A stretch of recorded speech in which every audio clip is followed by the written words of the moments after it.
Atheist Alliance International Podcast.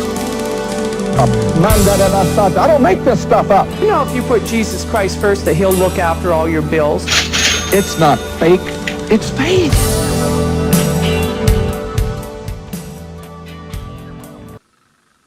Hello and welcome to the latest episode of the Atheist Alliance International Podcast. I'm your host, Jason Sylvester, aka Diogenes of Mayberry. Just before we get started, I would like to remind everyone to please like and subscribe. And joining us this week is a podcaster from La Paz. His name is Alfonso Ugarte Johnson. So welcome, Alfonso. Thank you for joining us today.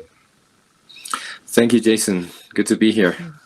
Yeah, so you have an atheist podcast as well as some other podcasts. So why don't you get started by giving us a little bit of background on who you are and what you do? Yeah, so I don't know if it is kind of a podcast. I run rooms on the social audio app Clubhouse.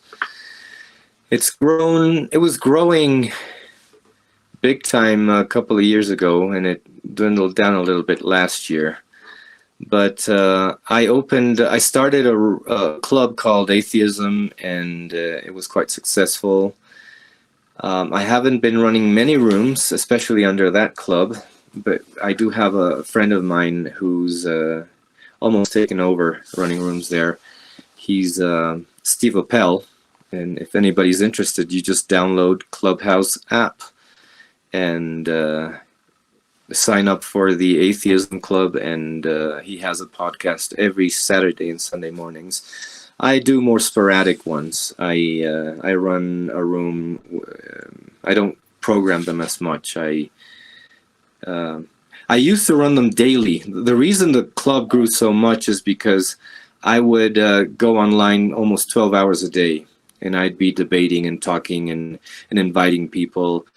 One of the pushbacks that I got was from atheists who were probably as dogmatic and fanatic as religious people, who would chastise me because I would invite Muslims, Christians to speak and talk about their religion without, you could give them a little bit of pushback and questions, but it was more for us to learn about it and not necessarily to bring them down.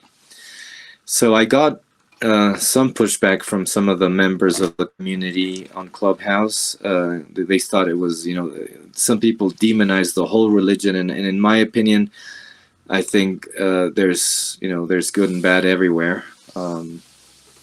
So I wanted to create an atmosphere where you could bring out the virtues both in people who practice religion and people who don't.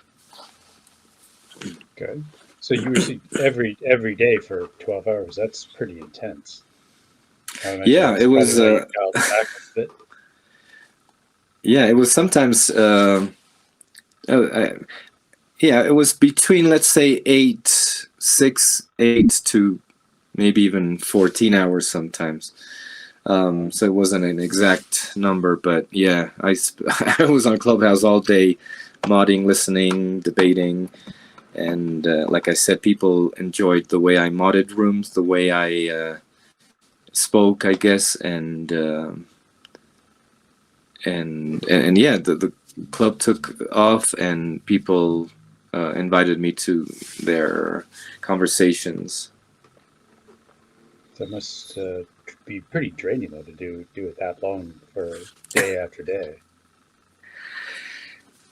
It was, but it was pandemic time. I wasn't working. I had twins in 2020.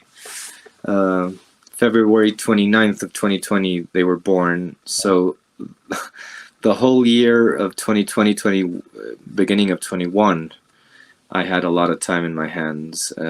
People would hear in the background how I'd be bathing them, feeding them, and it was part of the entertainment that I could offer.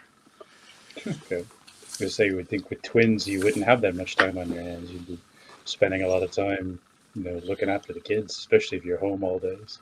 But I can also see why you'd want some intellectual break from raising kids to do something like this. But for 12 hours, I could see how that would be a lot. So you dialed it back and you're a little more sporadic now. So. Yeah, so it got a little bit draining, and I couldn't keep my cool, which is what I was almost preaching, right? I was like, we have to keep our minds as calm and not judgmental, and try to see how we can connect with each other. But I would get to a point where I would lose my temper after so many hours of modding, because the what's particular about Clubhouse is, unlike other forms of social media, you do room resets, which practically means that people are coming in and out. People who are interested in the conversation, who get hooked, come in. They might raise their hands and come onto the stage, and then they get bored and they go and listen to another room, or they get busy. So you have to do a room reset every so often, so people know more or less where the conversation is, what's happened already. And after a few hours of doing a room, you'd repeat it yourself so many times, and people would still be coming up with the same arguments or thoughts that I could easily just lose my patience, and so I decided I would try and like I said, since I was multitasking all day, cooking, feeding the kids, changing diapers and stuff, I couldn't pay 100% attention. I couldn't unmute my mic so I could stop people who were having an irrational argument. So I decided, to tone it down a little bit, and also I think I just got tired of the stress and not being able to pay full attention either to my kids or the app itself. And so I finally just, I run some rooms every so often, and I changed to another club called Virtue, which was more about human virtues, and where everyone was kind of seen the same, and we wouldn't, worry too much about labels, what you believed or what you did. And it was an interesting room because we had people from all backgrounds, and nobody needed to. We did get critical, even with our guest speakers. We had Donald Hoffman, we had Bernard Carr, we had Bernardo Kastrup, among a few. And under Atheism, I did interview, like you said, Dan Barker. Yeah, Dan Barker, thanks. and yeah, so I'm shifting a little bit, because I do want to work on compassion, on the human condition. I don't know if you're familiar with Soft White Underbelly and Special Books for Special Kids. There are a couple of channels in YouTube that deal with people who struggle with mental illness, addiction,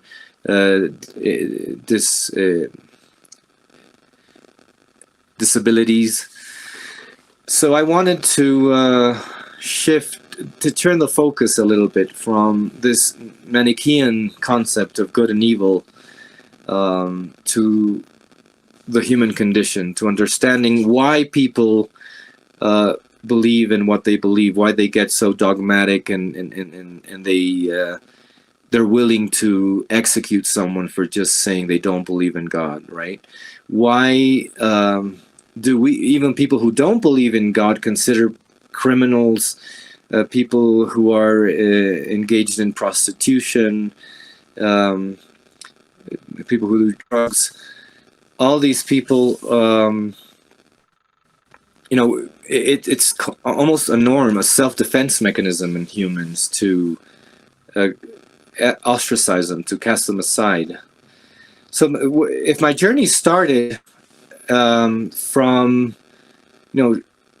a little bit showing the world that the truth is there is no God, because I'm one of these special Gnostic atheists who's like, there's no way there could be a God. I'm not even an agnostic.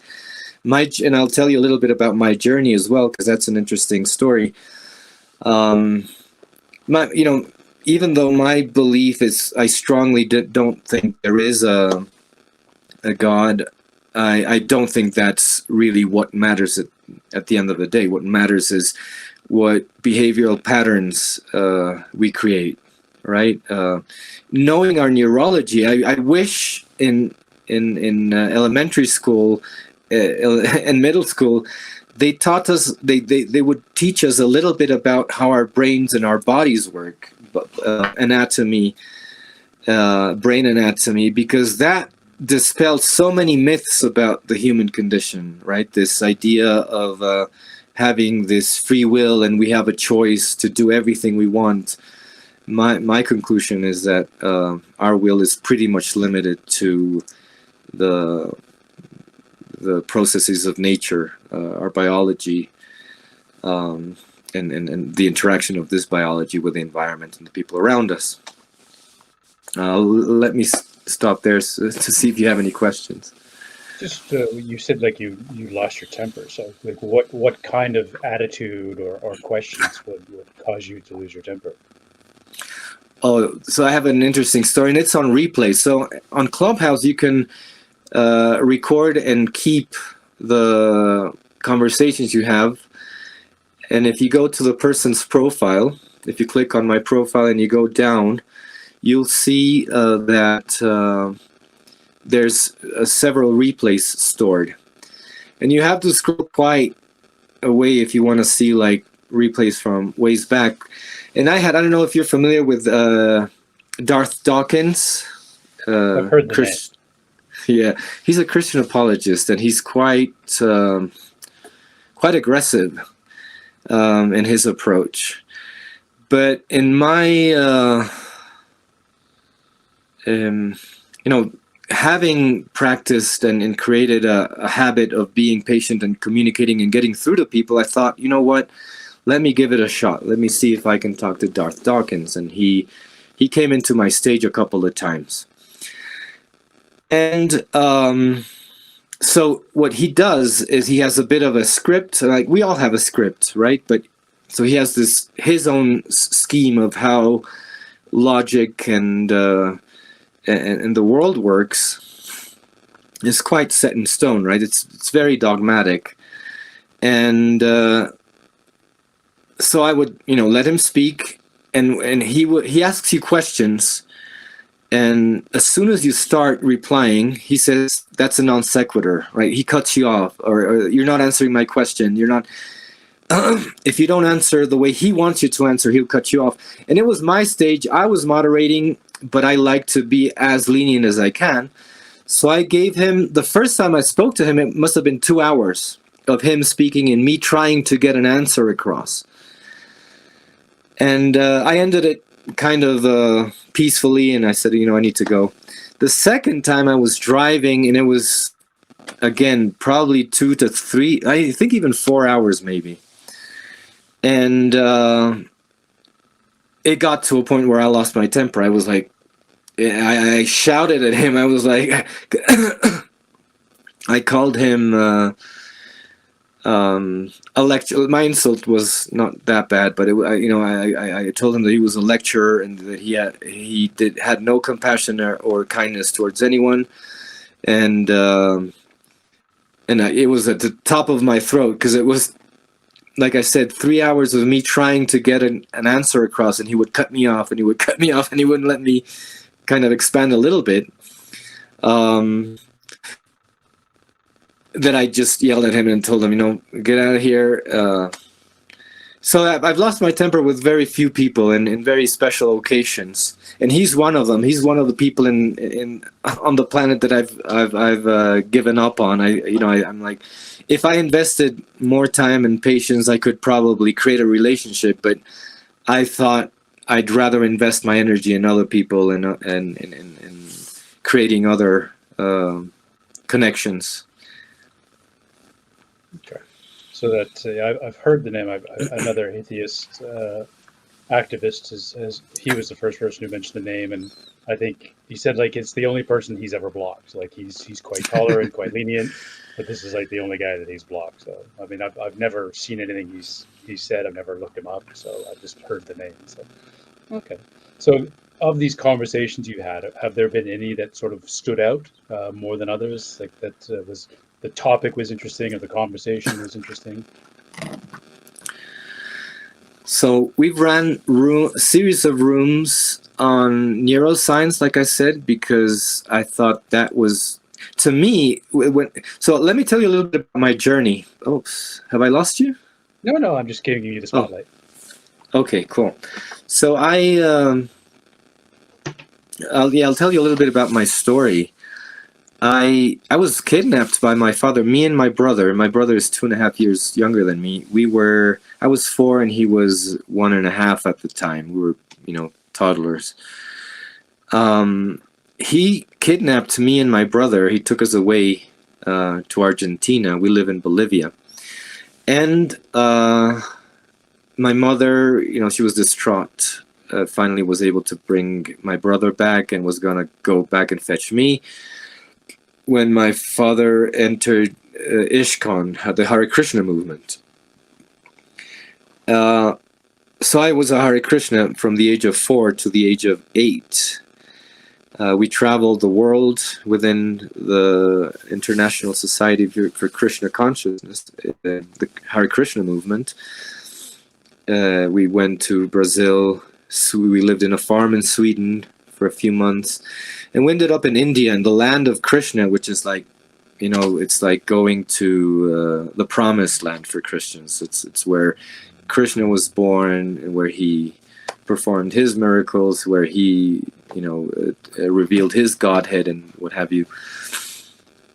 And, well, finally my mother tracked me down, and I lived, in India I lived pretty much like a monk, like a Hare Krishna monk, my shaved head with a ponytail, and I was in a boarding school, waking up at 3 a.m, taking cold showers, going into the temple for worship, praying on our beads. We had some schooling during the morning, then lunch, afternoon we had a forced nap. If you got out of bed in the afternoon, we were out of your sleeping bag, because we slept in sleeping bags. It was Hindus and many, and the Hare Krishna people live in ashrams, and they don't have proper rooms and beds, so we had shared rooms with our sleeping bags. And if you got out of bed during your nap time, which you were forced to be locked in there, and you couldn't even go to the toilet, you were smacked in the face and forced to stay up. And there's several other abuses that have been shared by other people, but I think I was a lucky one who didn't go through much. So like I said, my mother finally tracked me down in India and brought me back to Bolivia, and pretty much destroyed my whole worldview and cosmology, and said, what, the Hare Krishnas are just there to brainwash you, to take away your money. And after a year or two, one of my mother's friends invited her to bring us into a youth group for evangelical Christians. And I joined that group. I was enchanted. I had this inkling from my very early years that I wanted to be spiritual and seek, and it was just something that resonated. I'd been indoctrinated for so many years that I became a member of the biggest church in Bolivia called Ecclesia, and it's one of these Pentecostal preachers, evangelical preachers, churches where they lay hands on you and you fall down. And I was in Christianity for almost 15 years after that, from the age of 13 probably, more intensely, to the age of 28, when I suffered a mental breakdown. I was in Argentina. I had the support of the Teatro Colón, the biggest theater in almost all South America, at least at the time. And I was doing my thesis, my final project in architecture. And a friend of mine said, go to this church, it's amazing. So I started going to church. I had kind of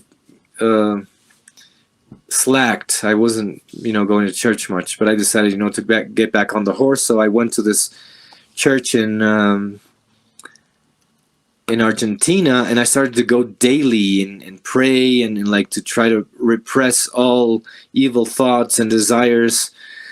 And that spiraled, and I became paranoid and started to have crazy thoughts and ideas, to the point where I said I need to go back to Bolivia and to stabilize. I was getting engaged with a girl I was dating at the time. And the voice of God, or what I believed was the voice of God, said, kill yourself. Kill your fiance. This is part of my test or whatever. When you have a mental illness, it's not rational, right? Your brain finds reasons and it has all this narrative and all this story to kind of fit into some self-destructive behavior. I was seen by a psychiatrist and diagnosed with bipolar disorder. I was suffering a psychotic episode, and he medicated me in this very room, which is it was my grandfather's library. Now my mother remodeled it. But the psychiatrist would come visit me here and treat me, and gave me an antipsychotic. And within a few days, all these crazy thoughts were pretty much gone. I didn't believe that there was a spiritual world. There were people out there, spirits out there, forces, gods, angels.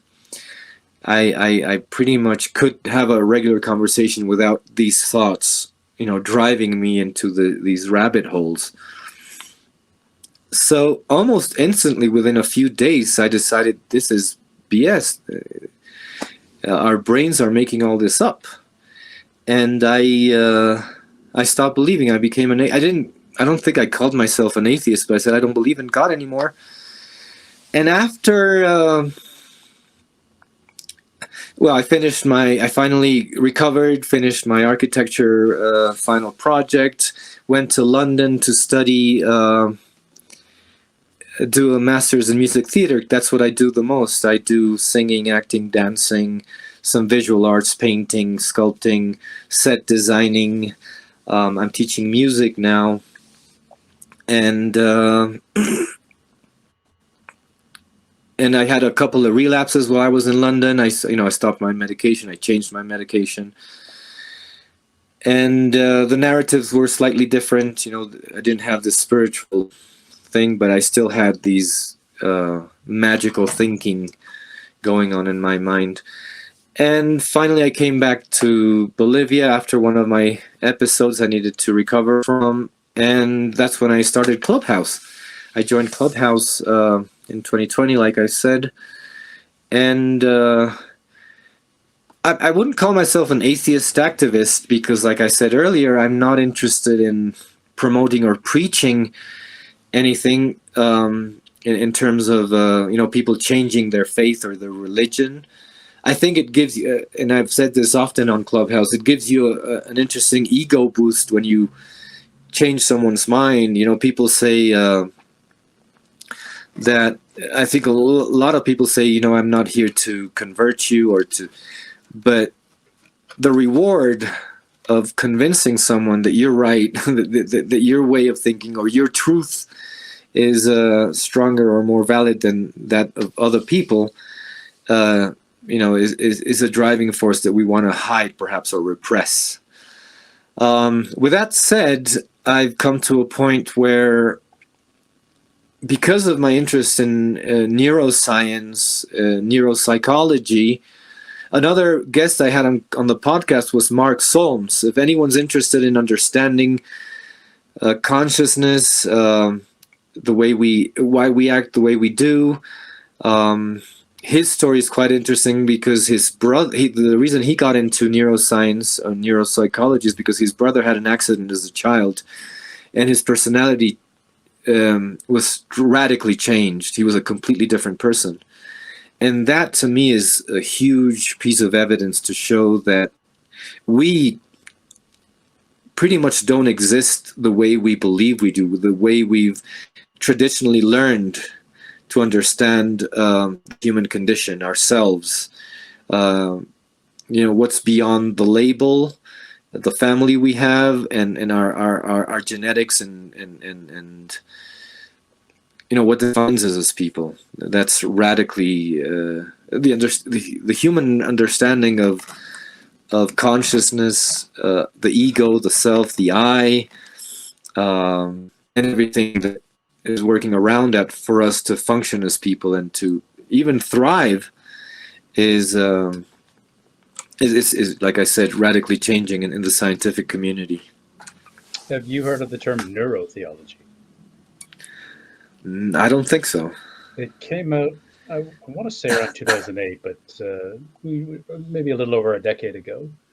I actually heard about it first on, there was the show Through the Wormhole with Morgan Freeman, and they did an episode. I'll try to put the link in the description for people. Where they interviewed Andrew Newberg, who was I think he's either a neurosurgeon or a neurologist, and he coined the term neurotheology. And basically what they do is they stick people into like a PET or an MRI machine and say, think about God. And then they look at how your brain is processing that information. And one of the most fascinating points that I remember is Christians and Buddhists will process it completely differently, because for a Buddhist, God is an abstract, so it's like your visual cortex that's lighting up. But for Christians, you're literally having a conversation with God, so it's your language centers that are lighting up. So, and then they go to the atheist, think about God, and your brain is like, okay, like there's no physical change. So it's quite interesting, like how science is like progressing with that. And then Morgan Freeman actually at the end of the episode mentions that maybe God is just in our mind, but who's to say that isn't God in the way God manifests himself, which is, to me, was kind of a cop-out. But that was a pretty interesting episode, and I will try to find, the last time I looked, the links had been deleted from YouTube, so I'll try to find it and stick it in for people if I can. So we'll see if it's still there. So okay, so I have come across that. Yeah, now probably a few months ago, I remember seeing that video by Morgan Freeman, and we were running rooms on consciousness with Donald Hoffman and Mark Solms. And yeah, one of the interesting things about that is something that I experienced is you are talking to someone, and not everyone, but some people are getting responses. They're like, God is talking to me, right? And and God was talking to me. And when you study the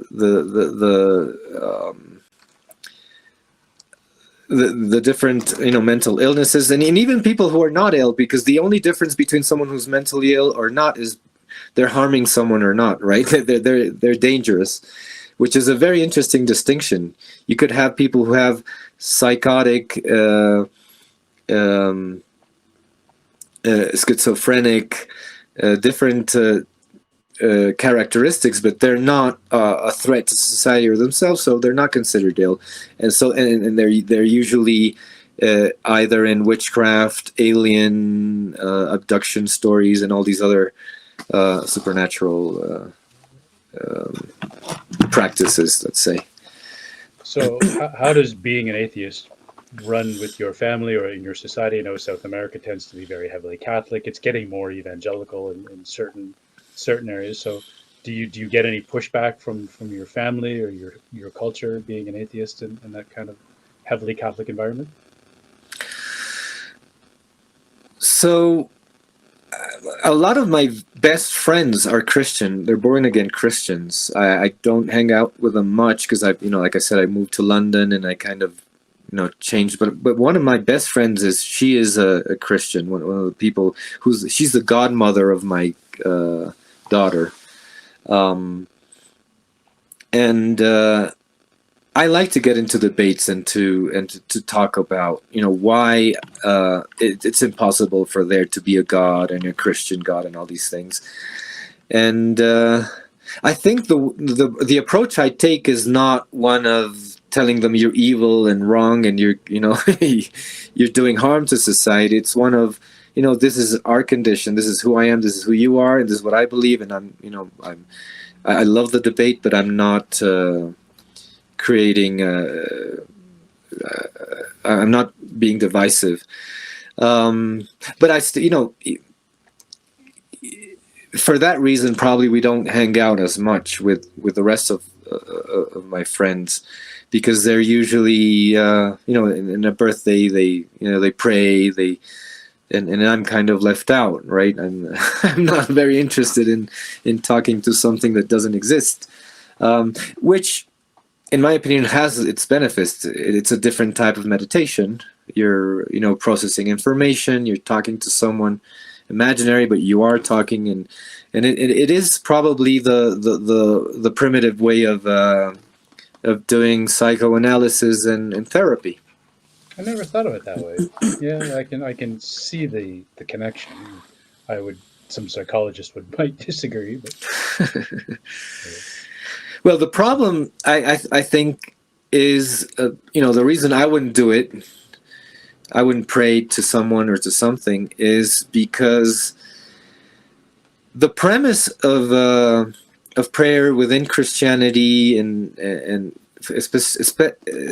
especially the Abrahamic religions and some of the branches of even Buddhism and Hinduism are that you have very strict dogmas. You have very strict ways of going about prayer, going about navigating your guilt, what's right and wrong.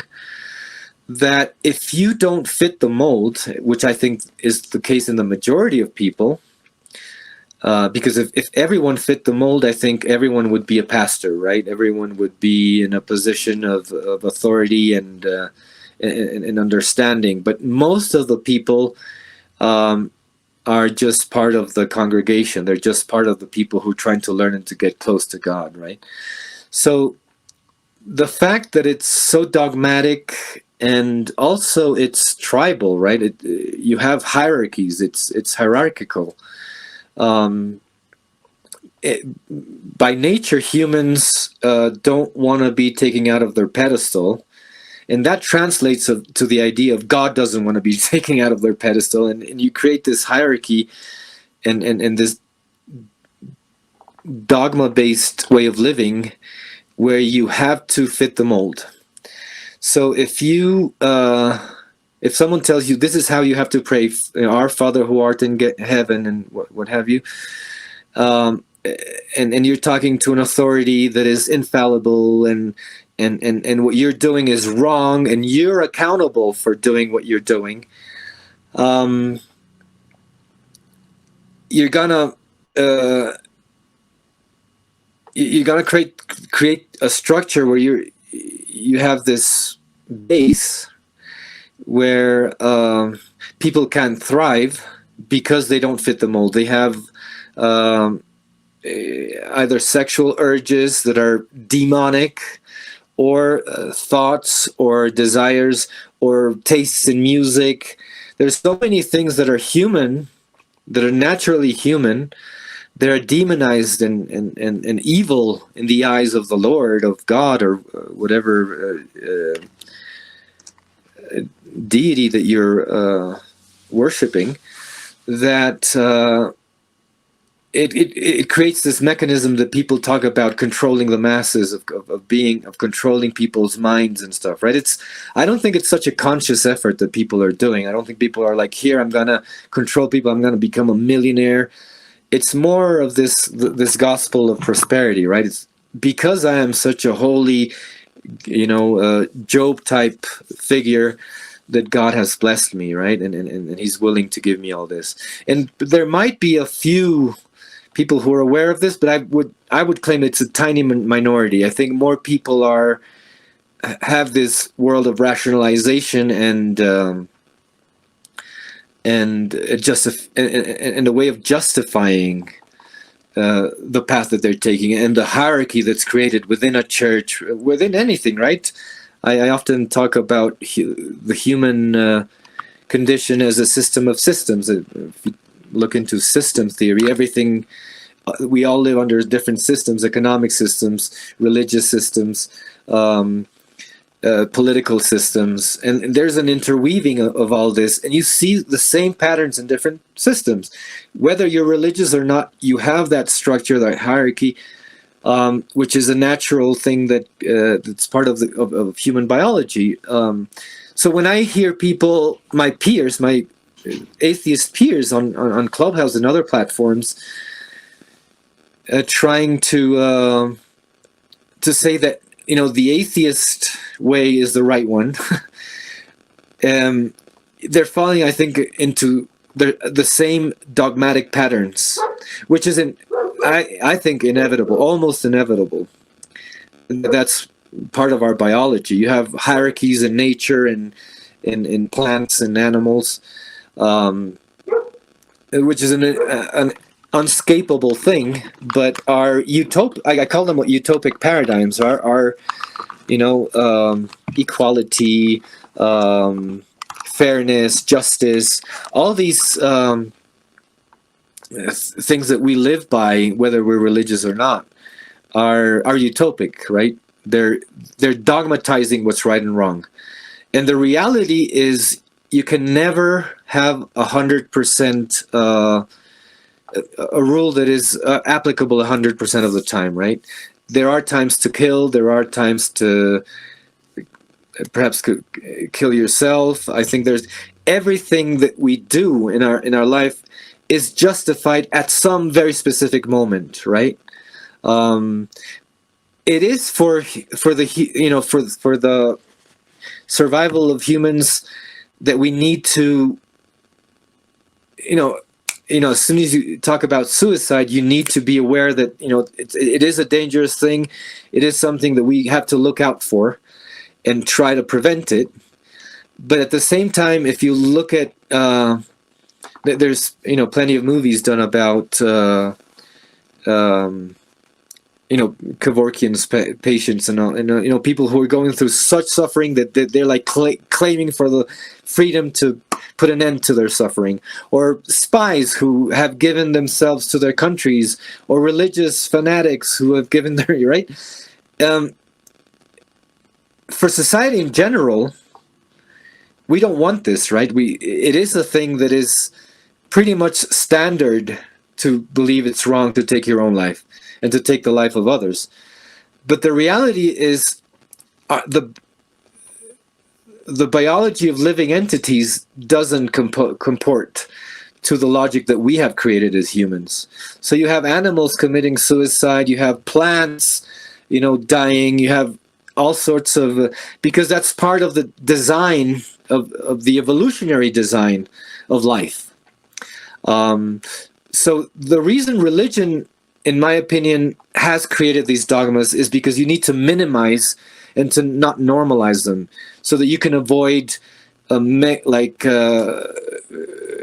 situations where you have a whole community led by some leader telling them we need to kill ourselves, right? Even that, I would claim, might be a mechanism of regulating population or whatever needs to be regulated within nature, right? So I'm not promoting or defying any of these things. I think these are things that are part of the natural state of life, and we need to. In my approach, my goal is to understand human biology, neurology, and the natural way things go, and from that try to make an informed decision and to grow as a person. You mentioned about how the sins, the sex is a sin, and maybe this from your time in India. There's a quote from Joseph Campbell, the cultural anthropologist and mythologist, in his series The Power of Myth back in the late 80s, and he says, because of the fall of man in the Garden of Eden, in the Judeo-Christian and I guess in the Islamic world as well, because of that fall, every impulse, we see nature as corrupt, and we are not part of nature. We're somehow outside of nature, and that every impulse is corrupt. But in the Eastern religions, like in Hinduism, you're a part of nature. You're a part of the divine. So I thought it was an interesting sort of dichotomy, that like the way he exposed that we in Judeo-Christianity they do, or Abrahamic, they do see themselves as somewhat apart from nature and not a part of it, and that everything is a sin. So it seems a little bit silly, when you realize it all stems from one mythological fictional story that got plagiarized from the Sumerians by the Jews. So yeah, and I think there's a glorification sometimes of Eastern religions, and you live in the East right now. You might have seen Buddhist monks, I think, in Myanmar, Yep. right? Yeah. They fall into the same traps. Discrimination. Yeah.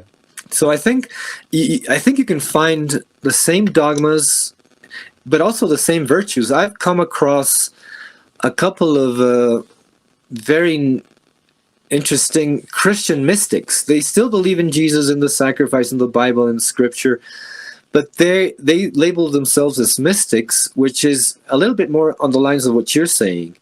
This idea that God is not intervening as much; He's more of a deist. It's more of a deist approach. That God is manifesting in the force of nature, and so you can have very interesting and nourishing conversations with certain Christians who have kind of left some of the dogma aside, and are, some of them are very interested in the sciences as well. So you can kind of bring this divide of the Christian, the atheist, the Muslim, right, to more of an amalgam, a gray areas type of thing, where, and that's why I talk about these utopic paradigms. On one end of the spectrum, you have the Christian utopic paradigm within this system of systems, and on the other end of the spectrum, you have the absolute atheist, right? But nobody is fully on one end or fully on the other. We all fall somewhere in between. And that's one of the reasons that I enjoyed the conversations that I have, and I've stopped having these debates, because the moment you start debating and trying to prove your point that God doesn't exist or that God exists, you fall into a divisive argument where the human dynamics, our minds, put us at odds with each other, and we're no longer trying to grow or learn. We're trying to prove the other person wrong, right? Or prove myself right. And the moment, I think the moment I discovered this, I decided, let's see what the nuances of every specific Christian, Muslim, Hindu are. And then there you find incredible richness. You see that no two are alike, that some people will believe in this part, not in this part, and they're like, oh, I'd never seen this scripture. And when you take that, let's say, more friendly approach, more welcoming approach, instead of you having to, and it's a little slightly more of an astute epistemology approach, right? You're asking questions, you're learning from each other, and the person starts to realize where there's cognitive dissonance, right? And I might start to find that as well, because I don't have my shield up. I'm not like trying to protect my belief system or attack the other person. I'm blending my experience with that of the other person. Now I'll stop there to see if you have any thoughts or comments. Well, I understand that you say that atheists can be dogmatic. I've heard that argument a lot. One of my good friends says I can be the same way, because I didn't hear this term until a couple of years ago. It was in one of the other, it was like an atheist forum with some of the people who are regular podcasters, and she used the term intellectual atheist. I'm like, oh, I'd never heard of it that way. I never thought of it that way, but I'm really very much into the history, the culture, the sociological aspects of how religion and doctrines evolve and change and borrow from each other. So when he accuses me of being kind of dogmatic, I don't see it as that I'm preaching. I see it as I'm trying to educate and enlighten. And one of the arguments I make to Christians all the time, especially evangelical Christians or very devout Christians, is if your religion is so important to you that it's like the central premise of your entire life, why do you know absolutely nothing about your religion? You can quote a couple of scriptures, you go to church regularly, but you know absolutely nothing about the history, you know nothing about the doctrinal evolution, and it strikes me as rather ignorant, if I can be so blunt, that you make this the focus of your life, and yet you're just completely in the dark about it. And one of my friends, very bright, Harvard trained lawyer, partnered his law firm, very smart, very successful, but an evangelical Christian. And I said, you would never go into a client meeting without having done your research. How is it you can do this with religion? And he just said, it's like the term, I think, from Stephen Jay Gould, the non-overlapping magisteria. He just has two separate boxes in his head, and they don't talk to each other. When it comes to religion, he just, they just completely shut down any and all critical thinking and reasoning, and he doesn't apply that in his professional life, which I get his point. It's a fair answer, but it just leaves me scratching my head, because if you're gonna believe this frankly nonsense, and you're going to devote your life to it, then maybe you should understand it. Maybe you should understand how things have changed over time. Because one of the things that most theists do is they think their religion is static. They think the beliefs of today have always been there. No, they've changed and evolved. And politically, they've had. Look at the Vatican. The Vatican has had to adapt, and Pope Francis, he's not condemning homosexuality. They had to drop their opposition to the heliocentric universe. So religions are always growing and adapting, and people seem to think that they're kind of stuck in this vacuum, and I'm no, this particular belief you have, showed up at a certain point in history, and probably because it was necessary for whatever socio-political factor was influencing it in the day, that they had to come up with this story, this rationalization. So he calls me dogmatic, but I'm I don't see it that way. I see it as I'm just trying to make people think for themselves, and just give them a little information and say, like you said, have the dialogue and let them start processing it. Yeah. So I often share something very similar when I'm in the rooms that I run on Clubhouse. Like I was saying earlier, whether it's religion or politics or whatever you're practicing, it's following some very basic biological rules. Like you said, it's evolving, it's changing, it's shifting, it's adapting, but people are clinging on to, even atheists, when they criticize a Muslim, they're criticizing Islam from perhaps modern day Iran or ancient Islam from the very beginning, where you have huge human rights. I was listening to your podcast, one of your latest podcasts, with a lady who's seeking refuge in Holland. A great example. And people saying, so this is Islam, right? Well, what are they? The two strands of Islam? Shia and Sunni. Shia and Sunni, right? Shia is the true Islam, and the other one's no, Sunni is the right Islam. And the reality for me, a little bit along the lines of what you were saying, is it's adapting to culture, technology, resources. So whatever religion you have, if you, let's say, transplant Christians to the jungle, after a couple of generations, their Christianity is going to adapt and evolve, right? When Catholics brought Christianity to the Andes, to my country, to Bolivia, there was syncretism, which blended some of the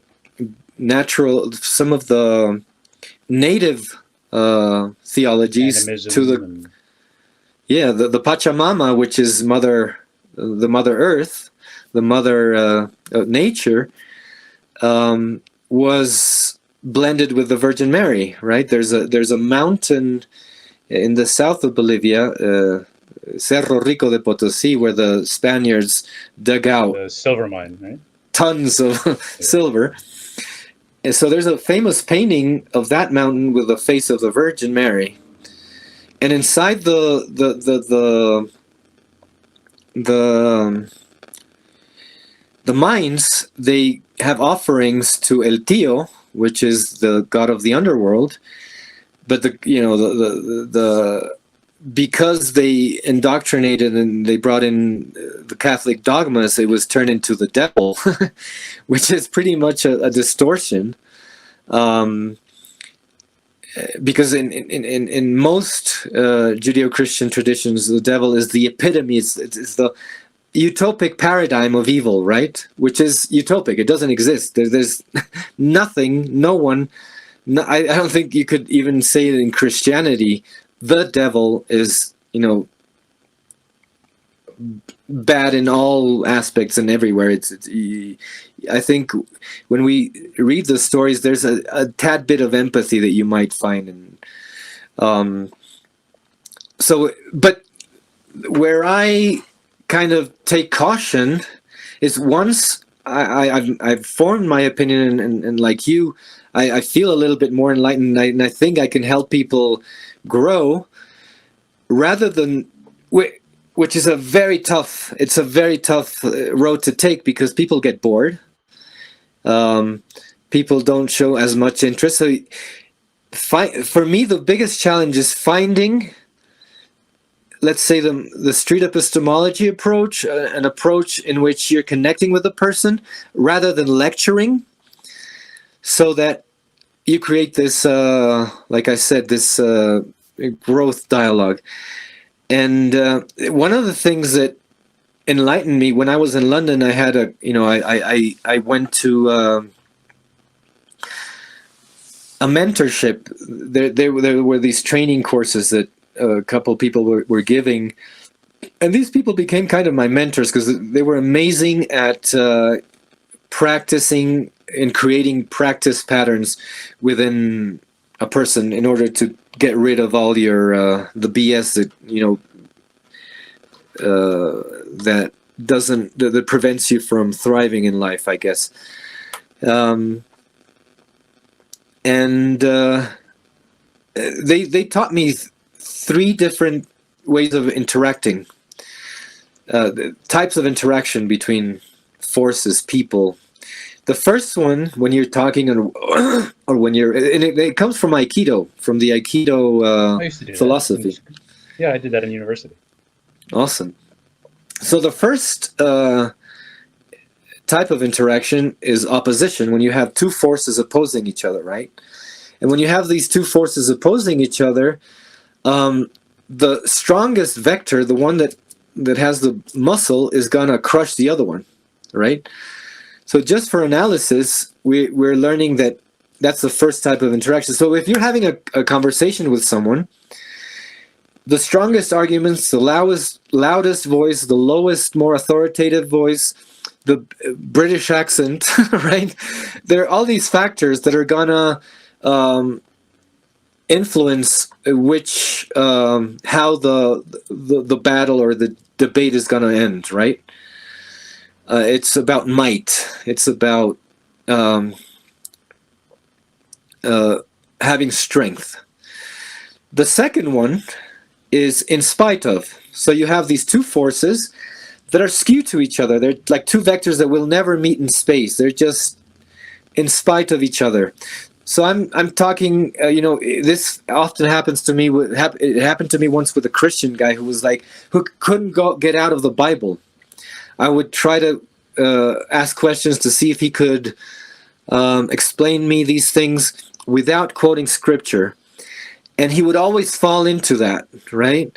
And me as a non-believer and my peers in the room would be like, but that doesn't comport with reality. That's not the way it works, whatever.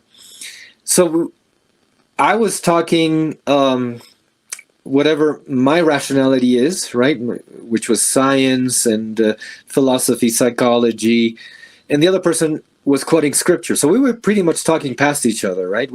I was learning a little bit about what he believed, and he was learning a little bit about but we were mostly focused in our inner world, in our beliefs. So that was in spite of. We were just not having a relationship with each other, but rather with ourselves, and just somewhere in floating in space and finding some commonality here and there. And the third one, which I find the most interesting one, but is not so let me dispel the idea that neither of these is better than the other one. According to the philosophy, they're just ways of analyzing what's happening in a situation, right? So the third one is with, right? You're both walking together. So what you do in Aikido is if someone is attacking, you don't, especially if it's someone bigger than you don't want to use your brute force. You might want to force against them. You yield, and their force they go off balance. Yeah, so that's how you use these three dynamics, right? You through training, and I haven't done much Aikido training. I did probably, I can count the numbers of classes I did with my fingers, but what it showed me was the way I interact with people, the way I can analyze my world, and it's one of the biggest gems I have, and I try to share with the people. But it's because this is what is also a little frustrating, because it's so intense and strong in my life. It doesn't mean it's gonna be intense and strong in other people's lives. But the more interesting and amusing I can make it, probably the better this tool can be useful for them. So in the third one, you're navigating the world together. You're having a conversation where you have an interaction in which I yield, you yield, I speak, you speak, and you're pretty much looking at the same. If the opposing vectors are pointing at each other, in spite they're pointing in different directions, they're both pointing in the same direction, right? We're both looking at the same objective. I'm sharing my objective and listening to yours. And somehow, in my understanding, I want to try to find a common ground or try to help the other person see what I'm seeing better, but also invest a lot of energy to see what the other person is seeing, right? So when it's necessary, I might punch, right? I might be like, this is the truth and this is what you need to know. I might be out of time, whatever. In another situation, I might be like, I need to get this thought across, so I'll speak even though it doesn't have to do a lot with what you're saying. And in most of the situations that I try to engage in, I listen. I call it entrancing myself with my interlocutor, right? I try to get into the trance that they're in, because we're all in there's a famous funny clubhouse leader called Heron Stone. He has a YouTube channel as well. You just look for Heron Stone, Gendo language something. He says that we are all in this. We're entranced in Paleolithic. We're all in a Paleolithic language trance. We're all language monkeys, pretty much. And the reason we can't connect, right? The reason perhaps why you're saying that you're trying to help enlighten people and help them realize that they're not talking, that what they're talking about doesn't have as much foundation because of this cognitive dissonance, right? The person that you talked about said he would kind of shut the logical side out and go into a place of almost blind faith and belief, is because what norms are human behavior isn't logic and truth and objectivity. And if you look for Donald Hoffman and Bernardo Kastrup, we did some interviews with them. The world we see around us is a complete construct, right? Our brains have evolved, and we have learned colors, textures, judgment, everything that is in our brains is subjective to our personal experience. So the moment I try to preach atheism or whatever I'm preaching, if I'm not entranced with my interlocutor, we're going to be talking past each other. I'm going to be speaking scientific and whatever lingo that is I'm comfortable with, and my interlocutor is going to be entranced in their scripture-based or even scientific, but from their perspective, right? So the biggest struggle, but I think it's very rewarding once you create a relationship with that person. You go from opposition to in spite of to with, which is what you were saying. You use the force that they're coming with to go in the same direction with them, and then you can take him in your direction. Now, if your objective is to take him in your direction, the pitfall you fall into is, this quote unquote ego trip in which you're like, mine is the truth. The second thing that I found was a gem, which is very related from these mentors of mine in London, was a question someone asked to them. One of the companies that they were working for, coaching and doing some support. One of the people in the company said, one of the leaders in the company, CEOs probably, said, how can I convince my fellow, the people who work for me that I'm right, that this is the way they should do things, right? How can I convince them that it's right to do it the way the company has structured? And his answer was brilliant. He said, how do you know that's the best way, right? And how do you know that you're going to get that message across to that person if that person is not entranced with you, if that person does not have the same culture, whatever you need to communicate better? So that took me away from the idea that I'm right, they're wrong, even though I'm convinced, like I said, I'm convinced there is no God, I'm convinced of many things. The approach I take is no longer one of lecturing or telling them they're wrong and this is truth, is listening, is journeying with them. And I think that the part of my journey right now is how do I find the portions where I need to explode a little bit more, because that tension that you create when there is opposition, it not only brings your shield out, which can be a detriment, but it also brings your awareness, and so you have to, if you find a balance, right, which is what I'm saying my journey is right now, you can create the right amount of tension, entertainment, discomfort with the entrancement factor, with one of this person here is not to do me harm, he's journeying with me so that I can grow as a person.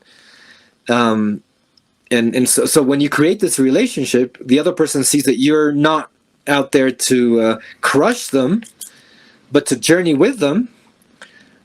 You can go into opposition, and the person won't take it as an affront. He will take it as criticism that he wants to work on. Except for Darth Hawkins. Sorry? Oh, except for him, yeah. Well, probably you could, but you need to be an Aikido master, I don't know, 10-degree belt or something, 10th degree black belt, and have the patience of Jesus Christ. Yeah. Well, he wasn't all that patient. He wasn't. No. Yeah. But you have to be willing to be crucified. Okay. Well, we've been chatting for a little over an hour now, so we should probably wrap it up. Any parting thoughts you'd like to share? I think I've spoken my piece. What are your thoughts? I would love for you and people who listen to this podcast to give me feedback. That's the final thing that I got from my mentors in London. I like your point about, the opposing forces, and, rather than talking at them to have a dialogue. That's probably something I could do better myself. We're all striving to do better in life, and I that's probably a lesson I could learn, to listen a little more and not be so combative. So, okay. Excellent. Thank you so much.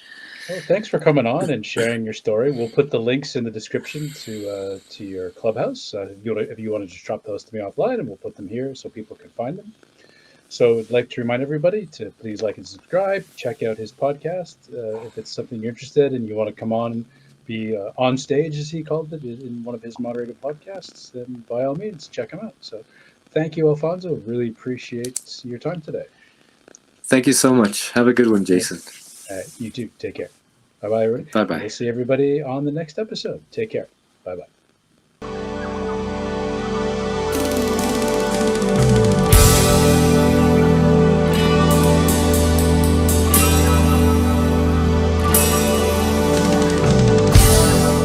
Okay, thanks for listening, and don't forget we're on YouTube, so follow us on YouTube. Just search for Atheist Alliance International, and please subscribe and hit that notification bell. We're also on all of your favourite podcast platforms, so make sure that you follow us on there as well. See you next time.